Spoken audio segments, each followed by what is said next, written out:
Buenos días, Álvaro Cedeño y Álvaro Cedeño les saludan en este episodio número 100 de Diálogos con Álvaro Cedeño. Esta es una conversación intergeneracional que toca temas como acción humana eficaz, espíritu emprendedor, transformación de conflictos y políticas públicas.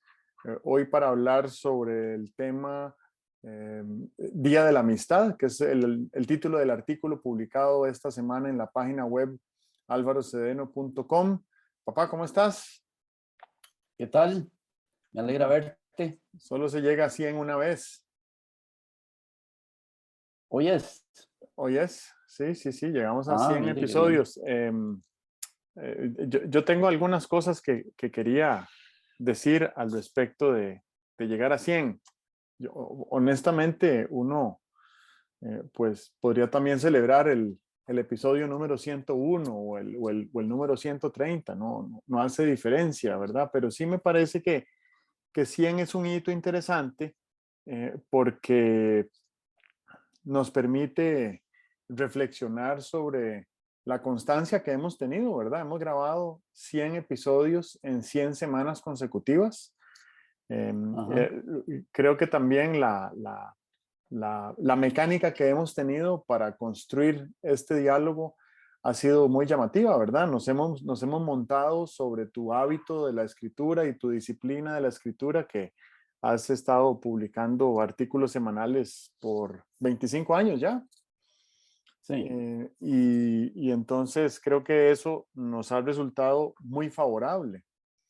Lo otro es que, a propósito de que el tema de hoy es el Día del Amor, me llama la atención que este diálogo creo que solo ha sido posible por ese vínculo del amor, ¿verdad? Sería muy difícil haber tenido esta constancia si no tuviéramos ese vínculo. Y ese vínculo creo que tiene múltiples orígenes, al menos en el caso nuestro, ¿verdad? Tiene un origen genético, obviamente, tiene otro origen Ujú.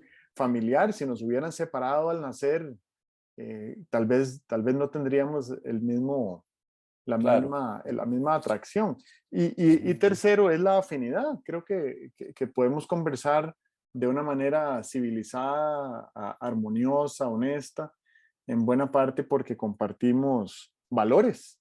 Sí. Ujú. Entonces, Ujú. yo creo que todo este experimento para mí ha sido muy aleccionador, sobre todo cuando uno ve lo que está pasando en el mundo y lo que está pasando en el país y la forma como hemos, se nos ha degenerado la capacidad de dialogar.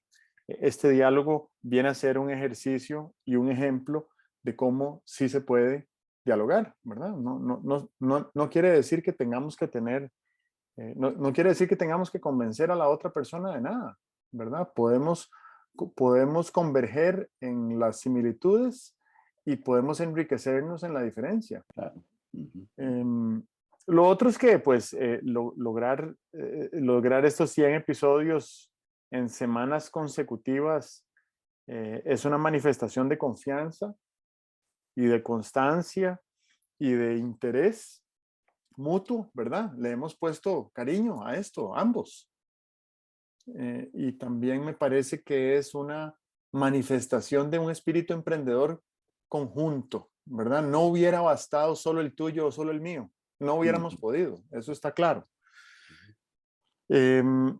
Otra cosa que quiero decir es que me genera un profundo sentimiento de gratitud por el esmero que le has dedicado, por la disciplina, ¿verdad? Por la preparación que has puesto en este ejercicio y, y de mi parte, todo lo que he hecho, lo he hecho con muchísimo placer. Realmente ha sido un gusto llegar hasta acá y me ilusiona seguir adelante. No tenemos ninguna meta específica de hasta dónde querríamos llegar.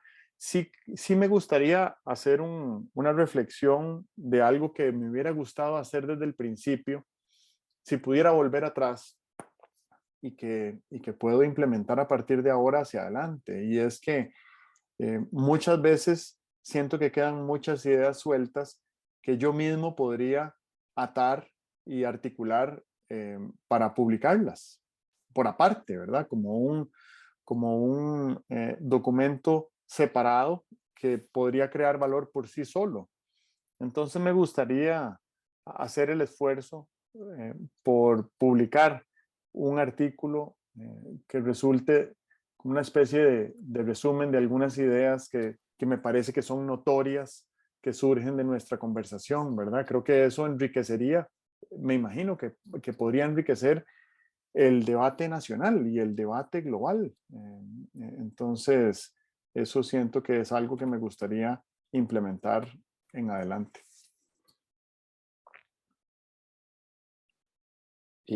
Sobre esto y casi que metiéndonos en el tema de la amistad, aunque siempre tú haces un prólogo del tema.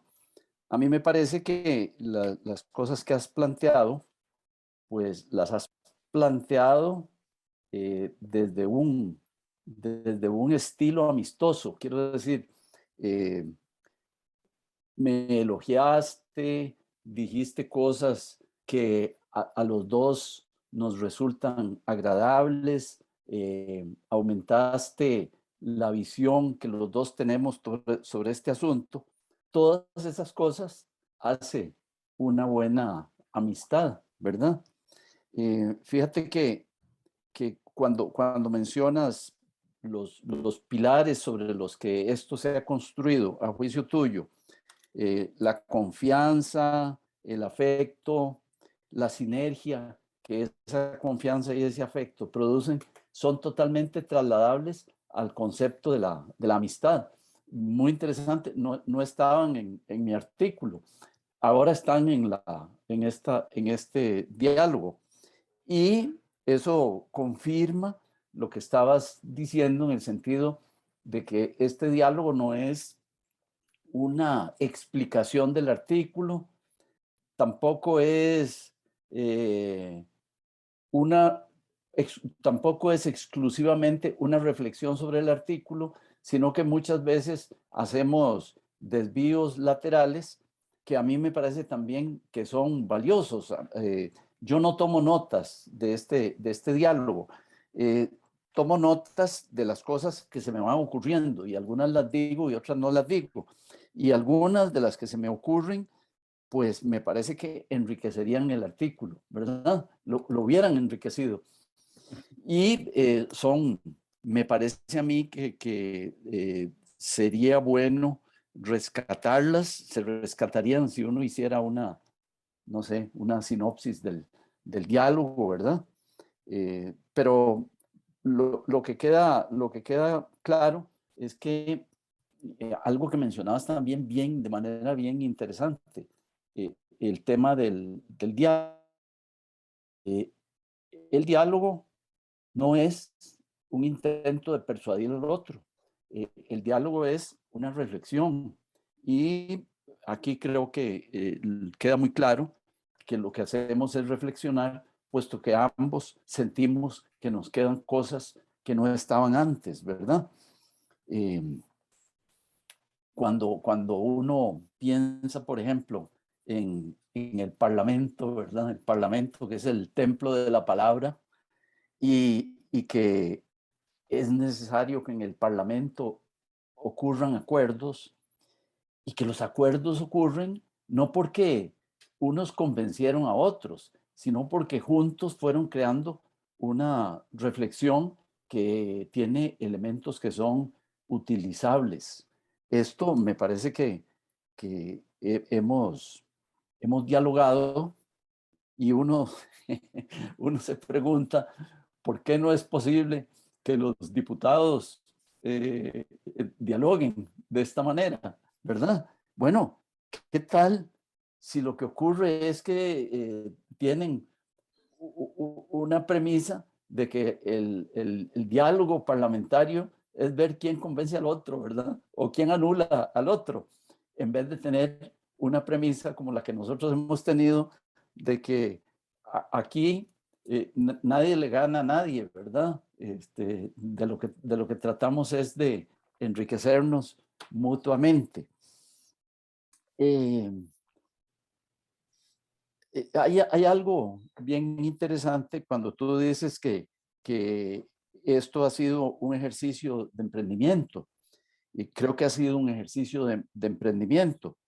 Y dices que eh, yo pongo la materia prima, ¿verdad? Yo pongo los artículos, pero esta idea, el diseño y creo que la visión sobre este diálogo han sido tuyos, ¿verdad? Y en este momento yo no me siento como para empezar a disputarte si parte de la idea fue mía o si parte de la visión es mía. Estoy muy satisfecho con que la materia prima sea puesta por mí y la visión, el, el, el, el propósito, el diseño hayan sido puestos por ti. Porque co-crear es eso, ¿verdad? Co-crear no es estar sacando patentes parciales sobre lo que cada uno puso, inventó, creó. Y ahí me parece que hay también otro aprendizaje bien valioso alrededor de este ejercicio de celebración del artículo número 100, del diálogo número 100, ¿verdad? Y ve qué interesante que dentro del tema del Día de la Amistad calza muy bien tanto lo que dijiste tú como lo que digo yo. Así es, y bueno, para referirme muy brevemente al artículo de esta semana sobre el Día de la Amistad, es muy llamativo que ese haya sido el tema del artículo que dio pie a este diálogo número 100. Y honestamente, bueno, no lo planeamos, ¿verdad? ¿No? Simplemente cayó el Día de la Amistad en el mismo lunes de la semana. Eh, pero yo mismo, si lo hubiera visto la semana pasada, no hubiera sentido lo que sentí el lunes de esta semana cuando leí ese artículo en el Día de la Amistad. Y me di cuenta de que pues es un día que seguramente se mercadea muy fácil en el comercio, ¿verdad? Ujú. Pero si uno le extrae ese elemento comercial, mercantil, uno sí siente que todos los vínculos que tenemos sociales eh, son vínculos que están enriquecidos por el afecto, ¿verdad? Claro. Y como bien explicas en el artículo, la amistad y el amor eh, forman parte de un mismo continuo, ¿verdad? En algún lugar Ujú. de ese eje del afecto están tanto el amor como la amistad. Y ambos tienen en común, ¿verdad? El afecto tiene como característica fundamental que buscan el bien del otro. Y Ujú. eso me parece que es algo eh, saludable, deseable, sostenible, eh, ¿verdad? ¿Cómo hacemos cuando se desaparece una relación, un vínculo? Eh, y muchas veces se desaparece no porque sucedió ningún disparador que provocara una ruptura, sino que se desaparece porque simplemente dejamos de cultivar, ¿verdad? ¿Cuántas veces no nos ha sucedido que sembramos unos árboles y desaparecen? No, nunca crecieron. Y nunca crecieron porque no estuvimos ahí pendientes, ¿verdad? Observando sus necesidades, regándolos, asegurándose de que llegaran a un punto de robustecimiento. Y las amistades, algunas son efímeras, ¿verdad? Y uno tiene relaciones muy intensas por periodos muy cortos de tiempo y de repente uno dice, mira, ¿qué se habrá hecho tal persona? Y esas relaciones se disipan o se desvanecen cuando las descuidamos. Em, y también pensar en qué es lo que nos deja una amistad, ¿verdad? Y pues también tenemos claridad de que hay relaciones que son tóxicas y aún las relaciones que son tóxicas generan adicción. Pero las amistades que son puras y que están basadas en el afecto y que son saludables, ¿qué nos dejan esas relaciones? ¿Verdad? Uno no suele contabilizar el tiempo que le dedica a una amistad cuando esa amistad es muy nutritiva. Entonces, eso creo que nos inspira a pensar en cuál es el mejor trato que le deberíamos de dar a nuestras relaciones. Hoy en día, y creo que vamos a hablar un poco más de eso, hay unas relaciones que no son estrictamente basadas en el afecto, son basadas en el interés, en la reputación, en Sí. la Ajá. imagen digital, ¿verdad? Y eso podría contravenir un poco de lo que estamos diciendo. Y para referirme a dos cosas breves sobre lo que estabas hablando al principio del diálogo en particular, yo creo que el diálogo es diferente a la política, ¿verdad? La política es ese afán de persuadir a otros o de manipularlos. Persuadirlos a través de nuestras ideas y manipularlos a través de nuestras emociones. El diálogo más bien es un intercambio. Y en ese intercambio tiene que haber una mutua entrega y un mutuo recibimiento. Y como decía hace un rato, lo que nosotros procuramos acá es que a través de escuchar a la otra persona, identifiquemos semejanzas que nos unen, ¿verdad? Nos hacen sentir que estamos en el mismo barco Ujú. y también identificar diferencias que nos enriquecen, porque es un punto de vista que yo no había valorado y que eso quizás me expande mi horizonte de posibilidades y de capacidad de desarrollo personal. Lo otro es que siento que el diálogo es una condición para la paz. No me imagino que sea posible tener diálogo en presencia en una circunstancia de guerra. El presidente Joe Biden dijo ayer que veía altamente inminente una invasión rusa a Ucrania y que no tenía ningún interés en conversar, en dialogar con el presidente Putin. Entonces, me parece que ya ahí las circunstancias geopolíticas y militares y económicas están más allá del diálogo. Ujú. En fin, eso es.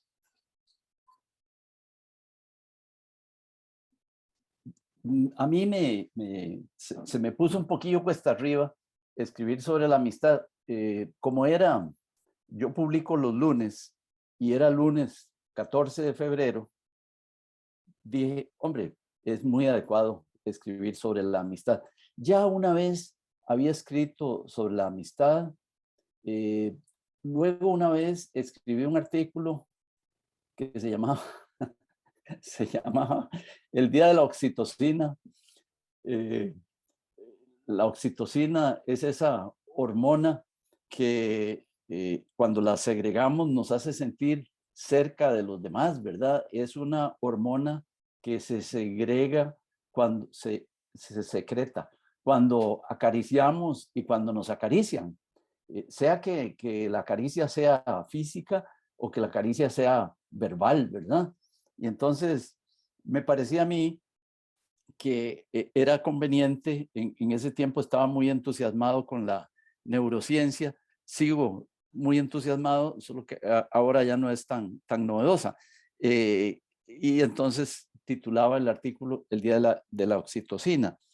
Eh, Pensando en la amistad y cómo surgen las amistades, que es algo que siempre me ha inquietado, ¿por qué uno no se hace amigo de todas las personas y por qué no se hace amigo de ninguna? Se hace amigo de algunas, ¿verdad? Y entonces me parece que ahí lo que hay no lo puedo explicar si no utilizo términos como la química, ¿verdad? Hay gente con la cual tienes química, ¿verdad? O la otra forma como se anda denominando a la química, eh, que me gusta también, las vibras, ¿verdad?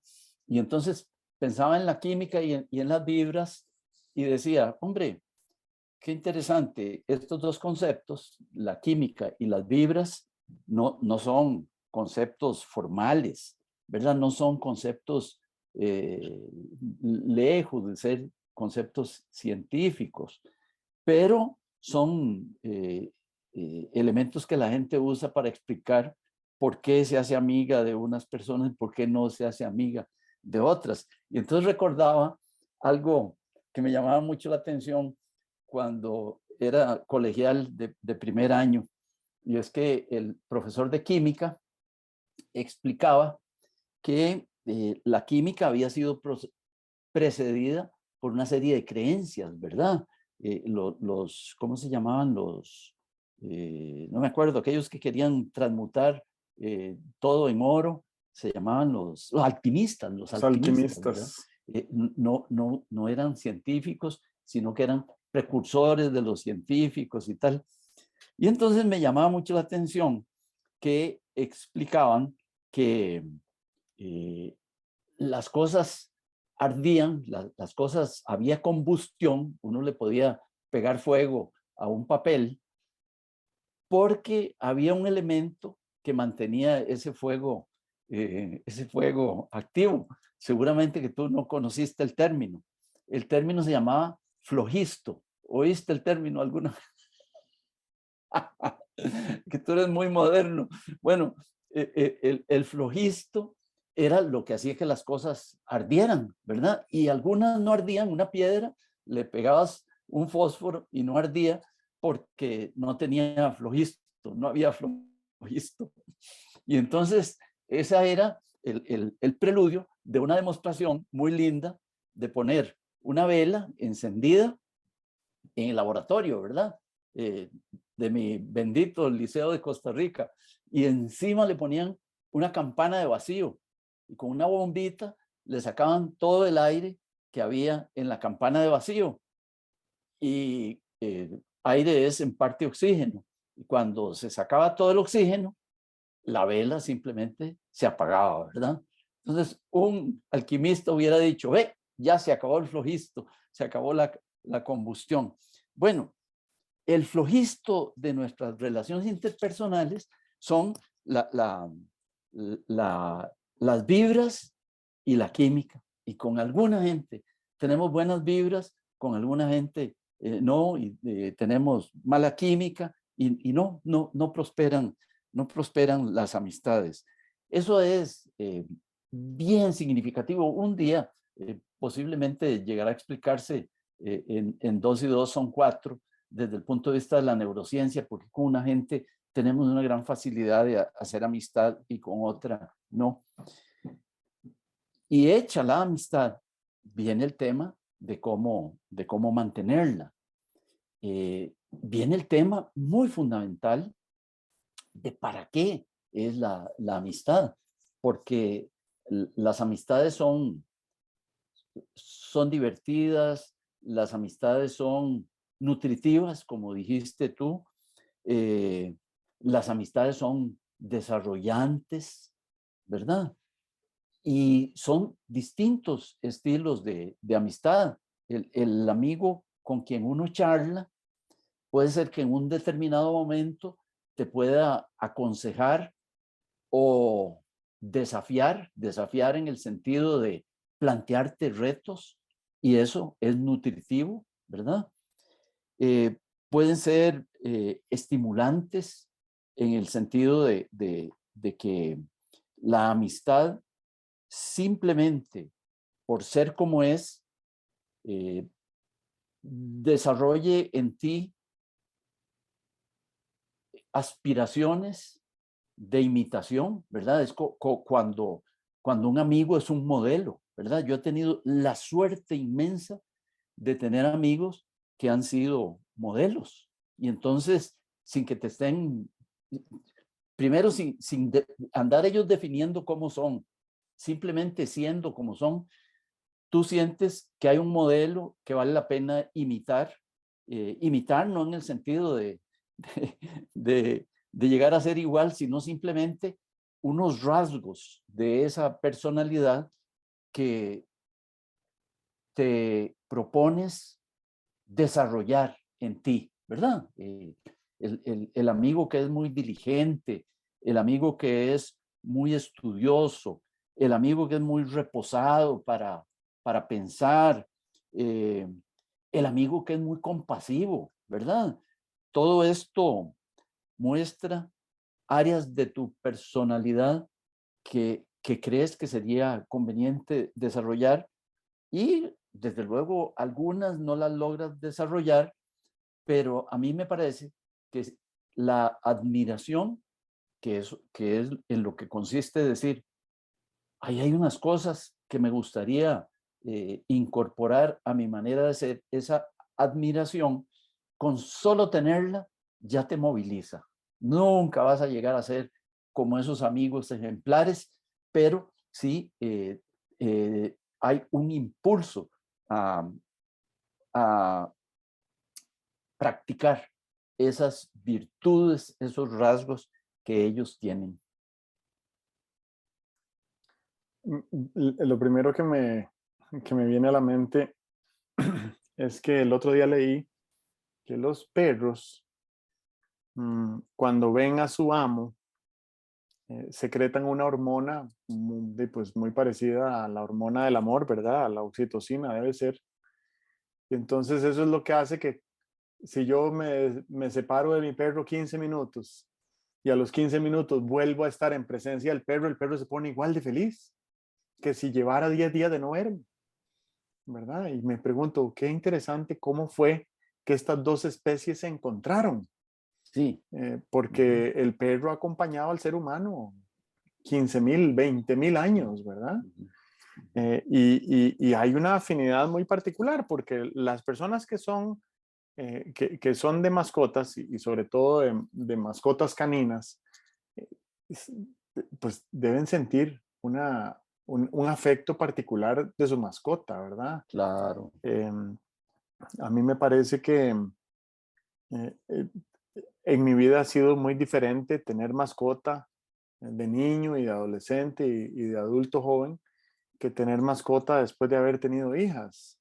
Ajá. Como que a uno se le expande el horizonte del afecto y entonces el afecto por la mascota es mayor a lo que era 20 años atrás. Entonces debe haber ahí alguna transformación que sucede en mí que me permite conectar de una manera diferente pues con una mascota, ¿verdad? Que uno diría es un animal, pero hay un afecto ahí interespecie. Y de hecho cada vez es más común que hay parejas o personas que viven solas que tienen mascotas y las mascotas pasan a ser una extensión de la familia, ¿verdad? Eso es bastante evidente ahora.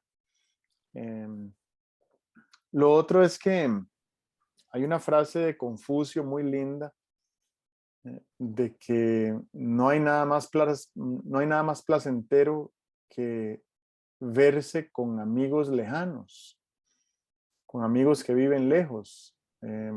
Yo tengo la memoria muy vívida de mi infancia, de cuando viajábamos a Honduras con mi mamá y llegábamos a Honduras y veíamos a un montón de gente que era cercana por genética y por familiaridad, ¿verdad? Em, y nos alegrábamos de vernos, pero éramos niños apenas y nos veíamos con poquísima frecuencia y siempre recordar esos encuentros 40 años después me generan una felicidad eh, muy llamativa también, ¿verdad? Diferente a la felicidad que me producía ir a la escuela o a la felicidad que me produce hoy en día, bueno, tal vez similar a la felicidad que me produce hoy en día toparme con alguien en la calle a quien no veo desde hace varios años, ¿verdad? Con la diferencia de que no está ese vínculo originario del afecto, de la genética, de la familia y demás.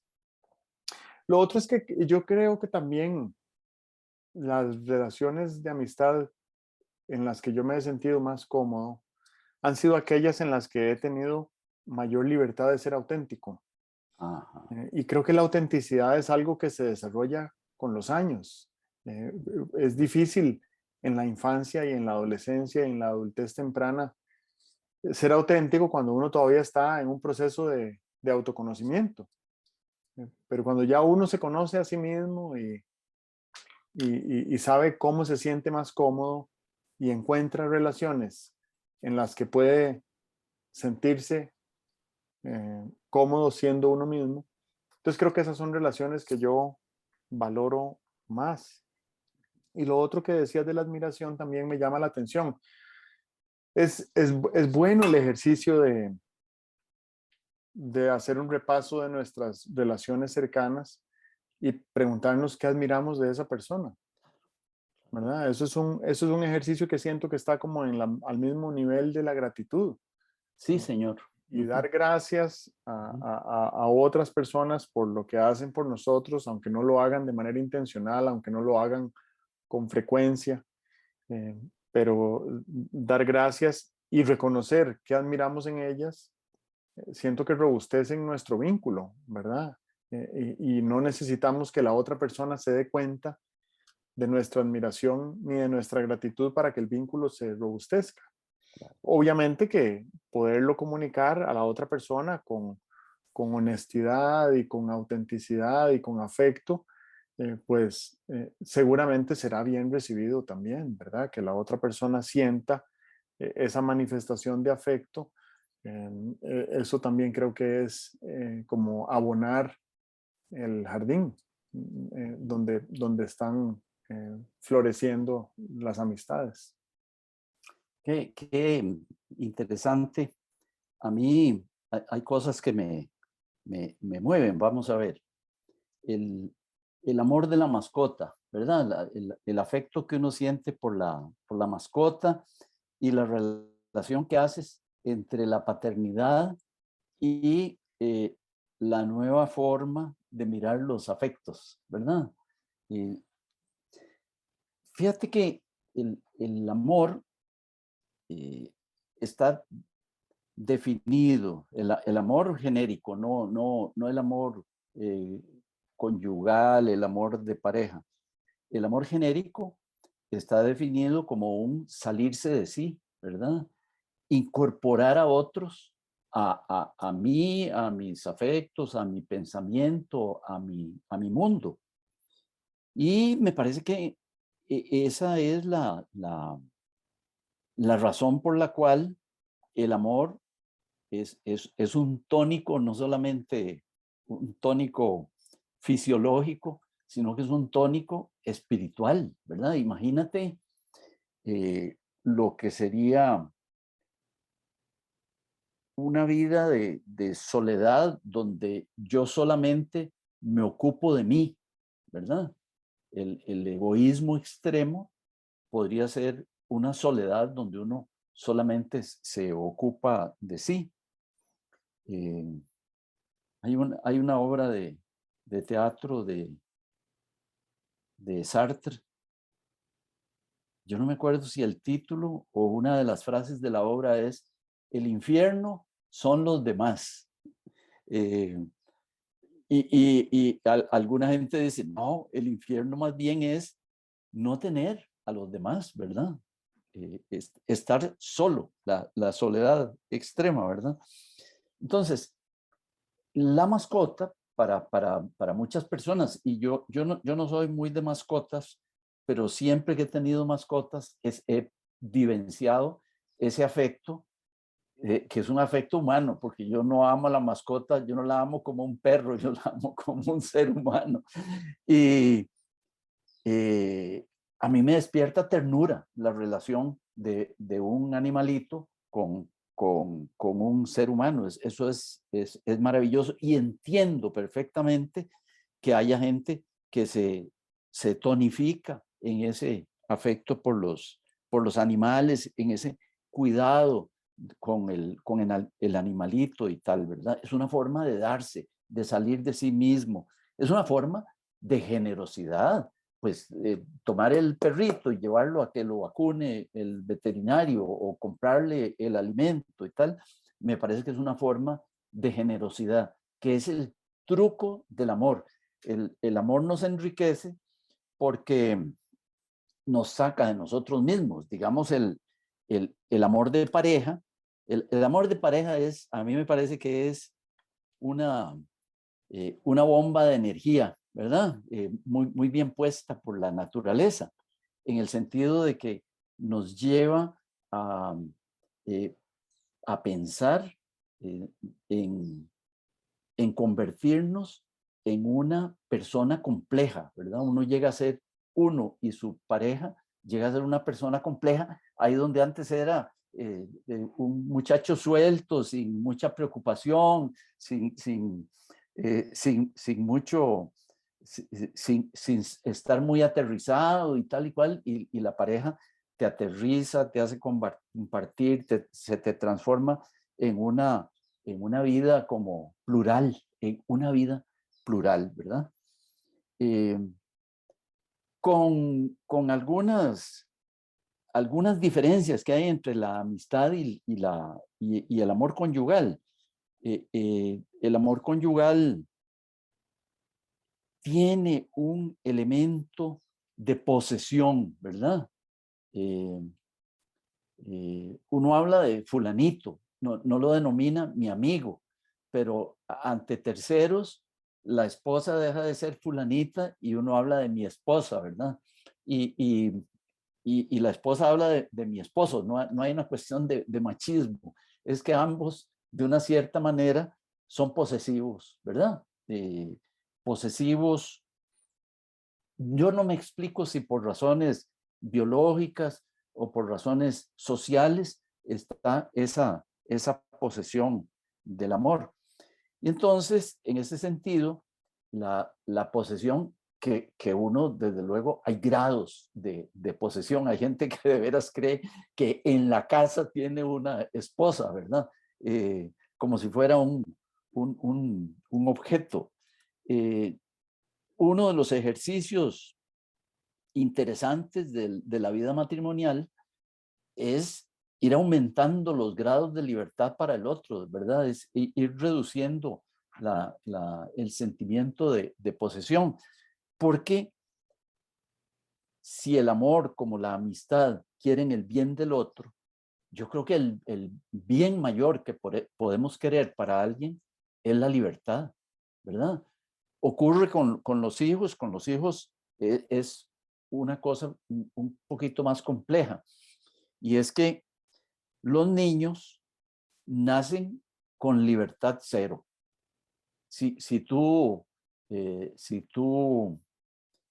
pretendes dejar a un niño en libertad, imagínate un niño recién nacido, dice, ahí que él pida la comida cuando sea, ¿verdad? Que él diga cuando tiene frío, no, tú estás pendiente, estás dándole unos grados de libertad muy elementales, ¿verdad? Y cuando los chicos van creciendo, hay que irles dando más libertad. A los padres les cuesta mucho, les cuesta mucho eso, les cuesta mucho dejar ir a los hijos, les cuesta mucho aceptar, sobre todo porque es como una espacio-tiempo como muy nebuloso. ¿Cuándo es que el hijo puede ser autónomo, verdad? Tú ves a un niño de 13 años y desde el punto de vista intelectual es capaz de ser bastante autónomo, pero desde el punto de vista práctico tiene todavía de ignorancia, tiene unas áreas de duda y tal, que otorgarle autonomía a un niño de 13 años me parece que es fallar a la función paternal. Entonces, el amor conyugal, el amor filial o paternal, eh, tienen ese problema de en qué momento voy dando más libertad. La amistad nace, sobre todo la amistad adulta, nace en un contexto de libertad. A nadie se le ocurriría, ¿verdad? Eh, Coartar la libertad de algún amigo adulto que uno tenga, ¿verdad? Lo dejamos libre, nos deja libres y tal. Y entonces hay una diferencia llamativa entre estos otros amores, el paternal y el conyugal, que son muy genéticos, y el de la amistad, que está basada, como dije antes, científicamente en el flojisto. Em, yo quiero reflexionar sobre nuestra capacidad de amar la vida en general, y no solo la vida humana, ¿verdad? Incluso en nuestra capacidad de amar la vida humana, el límite de la empatía es desconocido, ¿verdad? Nosotros somos capaces de desarrollar empatía por gente que nunca conoceremos. Sí. Somos capaces de desarrollar empatía por comunidades que son representadas por una estadística, ¿verdad? Em, Somos capaces de desarrollar empatía por minorías cuyos derechos aún no han sido consagrados en un Estado de Derecho. Pero creo que también somos capaces de desarrollar afecto y amor por otras formas de vida. Cuando uno Mm. ve eh, a, a un, a un ternero recién nacido mamando de la vaca, eso genera mucha ternura. Ujú. Incontenible, ¿verdad? Es algo que yo identifico desde mi infancia. Me producía ternura ver a un ternero recién nacido con su madre. Y lo mismo sucede con prácticamente cualquier forma de vida. Uno ve una foto de un nido, de unos pajaritos ahí Sí. bastante desvalidos, siendo Ujú. alimentados por su madre, generalmente la madre, y eso genera afecto. Y a veces me parece que estimular ese afecto por la vida en general eh, podría ser muy necesario en el contexto actual de lo que hablábamos la semana pasada, ¿verdad? El cambio climático, que en, nuestro estilo de vida está por encima de nuestra capacidad de amar la vida y debemos hacer una reconexión ahí para entender qué es lo verdaderamente valioso. Y lo verdaderamente valioso no es simplemente la contemplación de otras formas de vida, es su mera existencia, que es más valiosa que nuestra capacidad de degradar el ecosistema y provocar la extinción de especies completas. Lo segundo es que está bastante demostrado y reiterado por investigaciones científicas que se han hecho desde hace décadas, que como especie social, el ser humano mejora sus índices de salud y de bienestar y de longevidad eh, en la medida en que tenga calidad y frecuencia de buenas relaciones interpersonales. Sí. Y eso creo Ujú. que es absolutamente fundamental, sobre todo en tiempos en que eso se ha venido perdiendo, al menos en estas culturas como la nuestra, ¿verdad? Creo que hay otras culturas, incluso tal vez en este mismo país, pero en zonas rurales, donde sigue habiendo una gran comunidad entre vecinos, mientras que en zonas urbanas, las últimas décadas lo que han demostrado es una separación entre vecinos, no se conocen los vecinos y ya no existe la relación que había como solía ser cuando éramos más jóvenes. Luego, respecto a la libertad, he estado pensando en estos días al respecto porque, bueno, no importa por qué, pero me parece que la libertad tiene como ciertas condiciones. Es difícil imaginarnos en libertad plena si no tenemos responsabilidad sobre nuestros actos. Ujú. Eh, no podemos sentir que ejercemos la libertad plena si no tenemos la disciplina de autolimitarnos en su práctica. Y creo que esto tiene que ver también con lo tercero, y es que no podemos hablar de libertad plena si no es, si no implica un uso sostenible de ella, ¿verdad? Si yo ejerzo la libertad y en ese ejercicio de la libertad la pierdo, ¿sí? Entonces Sí. no fue sostenible, tiene que ser sostenible. Y eso me lleva un poco a la autonomía y me gusta mucho que hay países, hay culturas, como por ejemplo en Noruega, que Por diseño institucional del Estado, se promueve la autonomía de las personas y alcanzar la mayoría, al cumplir 18 años, implica un cambio en el régimen socioeconómico de las personas. Y entonces, al cumplir 18 años, las personas, la inmensa mayoría de personas, salen de la esfera de manutención socioeconómica de sus hogares y pasan a la esfera de manutención socioeconómica del Estado. Y entonces el Estado le ofrece a quien quiera, porque puede ser que haya gente que no lo quiera o no lo necesite, pero a quien quiera, le ofrece una beca mensual por un máximo de 10 años a cualquier persona que esté interesada en avanzar sus estudios. Entonces el Estado le presta hasta por 10 años a quien quiera prepararse académicamente. Esa es la única condición que hay. Bueno, y pagar el préstamo de vuelta, ¿verdad? Pero el dinero que recibe cada estudiante noruego es suficiente para vivir bien. Esto obliga a que la gente aprenda a compartir un apartamento entre dos o tres o cuatro personas, ¿verdad? Con eso reduce los costos, comparte la cocina, qué sé yo.